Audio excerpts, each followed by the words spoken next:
What's up, everybody? Jason Swenk here, and I have another amazing episode for you where we talk about remote recruitment. If I can actually get that out, I don't know why that's so hard, but we're going to talk about how to find the right senior level managers and hiring them remotely, as well as how can we evaluate and make sure that they're the right ones. So it's a really good episode. Let's go ahead and get into it.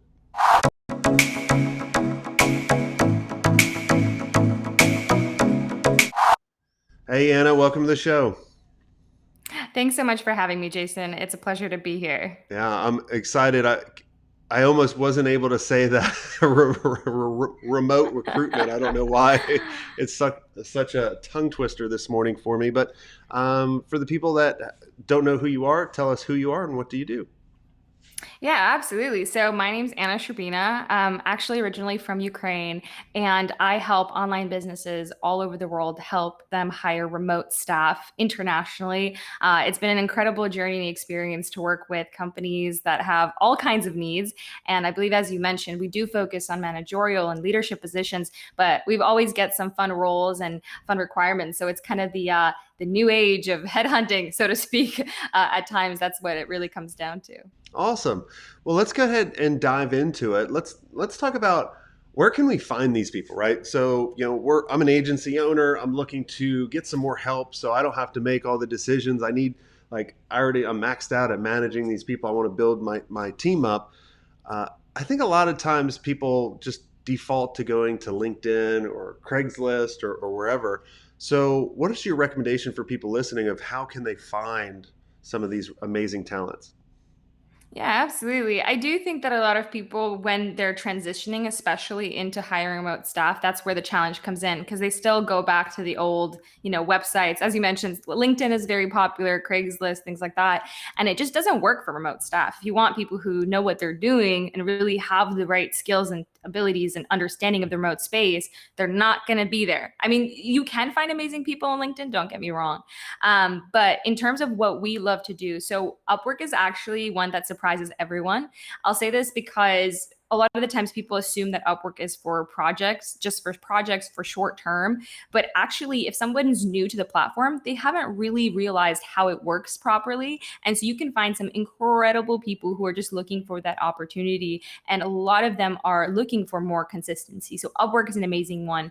AngelList has been incredible for us. We've loved that. And also with AngelList, if you kind of upgrade, there is an upgrade on there where you're able to get access to their database, which is awesome, and then be able to go out and invite candidates.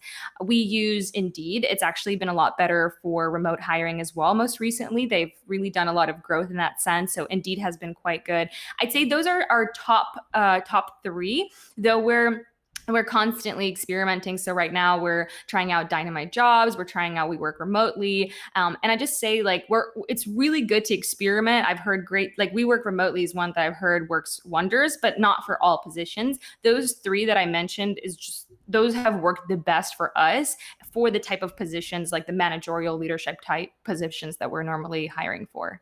So I thought Angel List was really more for, and maybe they've changed it, or was it Angie's List, am I thinking of the same one? Is it You definitely are. The angel.co. Like I think before it was very much for startups, like tech world, all of that. You have the right idea in mind. okay? They definitely have evolved to now where you can find professionals of all kinds and they're very remote focused because again, a lot of companies are Okay. going remote and so it's definitely an amazing website for finding great candidates. And so let's say we go on Upwork because I've found really good designers on Upwork and stuff like that, or people actually doing the work. But if we're looking, like, I know a lot of people listening in, they're thinking, well, I need a manager. I don't need someone to actually do the work. So, like, how do I post something on Upwork of going, I need a director of ops or a manager of Absolutely. operations to come in? So do I post something like that on Upwork? Because usually it's like, hey, I need this for what I understand. Like, I need someone to do this landing page or this logo or whatever it is. Yeah, I mean, here's the thing. Again, Upwork has incredible potential because it's all about the mindset. When you go to LinkedIn, you're trying to get people away from potentially those that already have jobs. Whereas Upwork, people are going on there already with the mindset of, hey, I need a job. And as I mentioned, a lot of them, they are getting in there and they don't really know how to break through. They don't want to deal with the hassle of all these different clients. And so something we do and something I always recommend is it's all about how you filter. And so filter for the ones that don't have a lot of success on Upwork, which is counterintuitive because most people are looking for the ones that have earned the most, have the best reputation, but those people are already successful. Why would they go from client work back to full time? It's, they're making a ton of money, they've made it on the platform, it doesn't make sense for them. And so we'll go ahead and post those type of high level positions, head of ops and all of that, but the ones we're going to be inviting are usually the candidates who have limited experience on the platform. They are hungry for an opportunity and they are much more likely to take on that opportunity. Oh, that's clever. That's clever. And so, let's say we're hiring a director of ops. What would you post on Upwork in order to attract them to click on? So, okay, two things here I want to say. So, first of all, in the job description, I'd say definitely make it very personable. We get a lot of feedback that the more personable a job description is, the better candidates react to it.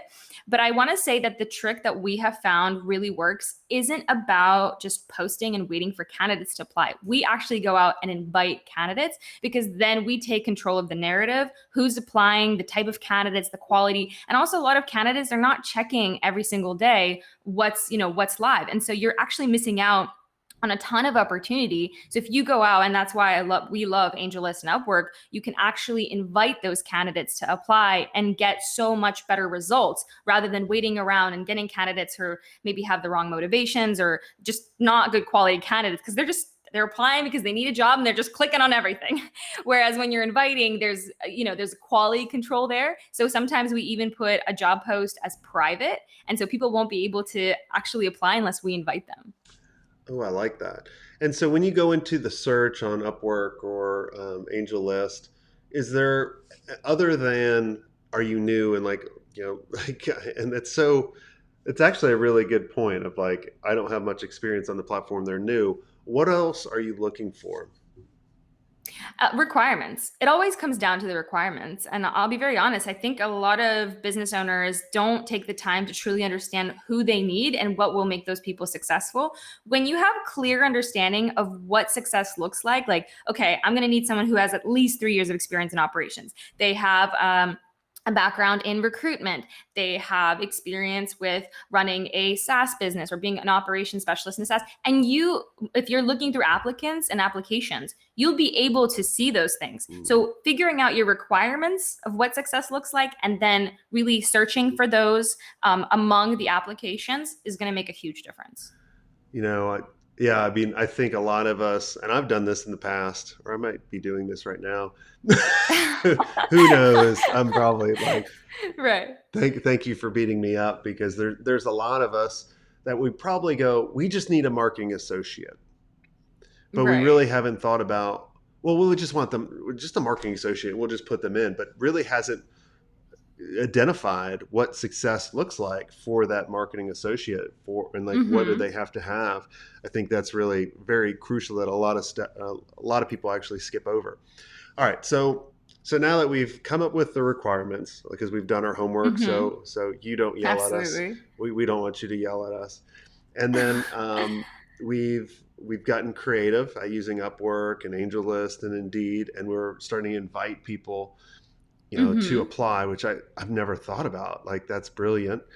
So once when people start applying, is there any special thing that I'd always try to bury something in the middle, like, hey, you got to do this weird thing or put this in the subject title, see if they actually read it. Is there anything that you do like that? Or how do you evaluate to make sure that they're not just Absolutely. padding their resume? Absolutely, absolutely. So I always say create a process and again, start at the beginning, right? Because let's say you identify your top five kind of things for success, right? Your top 5 requirements for success. You can then translate that to, like, for example, for us, we do a questionnaire, a skill test, a video. You can put steps in place that test for those initial requirements. And that's going to be so important to really identifying not only do they have what it takes to be a great team member or a part of your team and really solve your problem, but it's going to be able to also identify their motivations. So being able to see that they're going to jump through quite a few hoops before even having an interview. And a lot of people don't want to do that. They're like, yeah, thanks, I'm interested in this role. Yeah, when can we chat? And we're like, well, right after you go through our process, apply here. And that actually filters through a lot of people who don't really care too much. I would say I'm not the biggest fan of adding like those little trick questions in job descriptions, because people who are looking for jobs, they're they're not as consistent in reading the job description, I would say. So definitely having the steps is a lot more of a thorough process to see if not only do they qualify, but they are really interested in the position, and they're going through and following through on the different steps. So walk us through the steps that you would take someone. Yeah, absolutely. So what we do is we have a questionnaire, and what we do is we take the requirements, we put them into the questionnaire. So for example, let's say you need 5 years of experience in Facebook, running Facebook ads. So we'll ask, how many years of experience do you have in Facebook ads? What's the budget that you have handled per month? We'll ask about what types of businesses have you done Facebook ads for, and there'll be like a drop down or check the boxes of which industries you've done. So we'll add the requirements in the questionnaire, because that way, even if they didn't read it, which sometimes happens, we'll be able to filter through that, because candidates say, hey, I actually don't have this, or I only have 3 years of experience. So the questionnaire the questionnaire really helps assess that. Now, we have a small skill test that we've created that tests for the hard and soft skills. We have done this internally, and we've created what works for us. But I talk about this all the time. Like, I do a webinar now and again, and I talk about how there's so many tests out there, like personality tests, hard skill tests. Like, let's say you even need to test somebody's abilities with Facebook ads. There's so many different tests out there. Do a bit of research, find what works for you, and incorporate that in the process. So having some sort of questionnaire, looking into the requirements if they meet them, having some sort of soft and hard skill test. It doesn't have to be crazy long, just a few questions here and there to understand and better filter those candidates. Then we have a video, which again, we're asking a few questions. We're asking for a 2-minute video, super easy and straightforward. But again, we're looking at, can they follow directions, right? Can they actually respond at, like, what are they saying? How are they saying it? What's the attitude that we're getting? Is this something that they just put together walking their dog on the street, which actually happens? Like, I've had like a girl in a farm. She's walking around in her, like, near her farm. She's showing the farm. She's like, hey, this is where I am. And yeah, absolutely not. But walking the dogs, driving in the car to work. I mean, we've got some crazy videos. Oh, a guy eating sushi. I think that was one of my favorites. He's like, I'm going to wing this. So I just ordered some sushi. But it helps understand the mindset of candidates, how they work, like who they are as human beings, and really understand if that's going to be a culture fit. And it just says so much. Their video says so much. And so that really helps us understand. And it not only does it kind of test for their personalities and interests and things like that, we're also looking at their English abilities. So we're seeing, I mean, we're hiring internationally. And so we don't want to, waste time having an interview if we don't they might be great at writing, but then when it comes to speaking, they might not be able to, or don't have the abilities. So that video really takes a lot of boxes. And a candidate usually doesn't always they don't really anticipate it, I would say, in terms of what's really being expected. But that's what we're looking out for: great communication skills, an interest for the position, honest responses, a great environment. And then we'll do the interviews and move into that phase: first interviews, client interviews, and then towards the end we'll do reference checks. So it's quite a thorough process, and it helps really collect all the information you need for a successful hire. Yeah. Yeah, it's crazy about the videos. We asked for that as well. And I remember there was this one guy that I got a video, and I was getting so dizzy because he's walking around his pool, like holding this, like, and I'm like, oh my God, and it's shaking. Like, I'm like, oh, stop. Yeah, make it stop. Make it stop. Yeah. Absolutely. So that's funny. Well, this has all been great, Anna. Is there anything that I didn't ask you that you think would help out the audience with their remote recruitment? Yeah, Look at me, I said absolutely. Tongue it. twister, tongue twister of the day. I would just say that start from the very beginning and put the time to truly understand, research the position you're looking to hire for.